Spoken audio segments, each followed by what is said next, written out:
I'm Martha Clark. I study Criminology and Sociology, and then I graduated this year in 2025. I'm Jensine. I studied Criminology and Sociology and I just graduated back in July. Hi, I'm Amy and I studied Criminology and Sociology and I graduated in July 2025. My favourite thing about the course was the range of modules that they offered. I came from a sociology-based background, so studying things about the criminal justice system was really interesting, but also having a range of that along with theory, it was really enjoyable. It's a very peaceful environment. I was a commuter, but I liked coming into university because of the environment. My favourite thing about the course was probably the lecturers, which is kind of cringy, but like they were so sweet, and I loved that everybody had such a passion for what they were teaching, and it really like helped my studies myself because I wanted to like keep at it because they were so like passionate about it themselves. I was like, yeah, like I can get into it even if it is difficult. There was a lot of support available from your lecturers who would provide like one-on-one sessions. Whenever I sent an email, I always got quick replies. I felt that my lecturers did a very good job.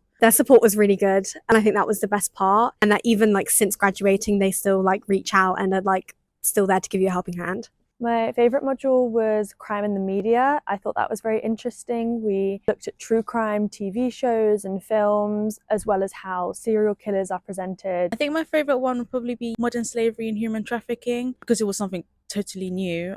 I found it interesting. It was like gender and crime in the media, but it was mostly gendered violence, and that was really interesting. So I've just started my PhD. The university supported me in skipping my master's and providing me with the work experience needed to go straight on to doing my PhD. My topic is addressing sexual violence mythology in university students and how that can create barriers to receiving support. Right now I'm doing a master's in diplomacy and international relations, and I'm not 100% sure what I want to do. I do know I want it to be something international based. For my dissertation for my undergrads, I did look at state crime, and whilst doing my research I did realize there are a lot of obviously human rights injustices. I basically looked at how can I help people get justice, how can I get justice for them. I hope to become an independent domestic violence advocate with some sort of charity which will support women in domestic violence. I think the skills I've gained is probably communicating and being confident in presentations and stuff like that. I think I've also picked up a lot of perseverance and organisation and time management and a really good work ethic, I'd say. It gave me many different skills, a lot of presentation skills, critical analysis and research skills. There's lots of volunteering opportunities. I volunteered with a domestic abuse charity for 2 years.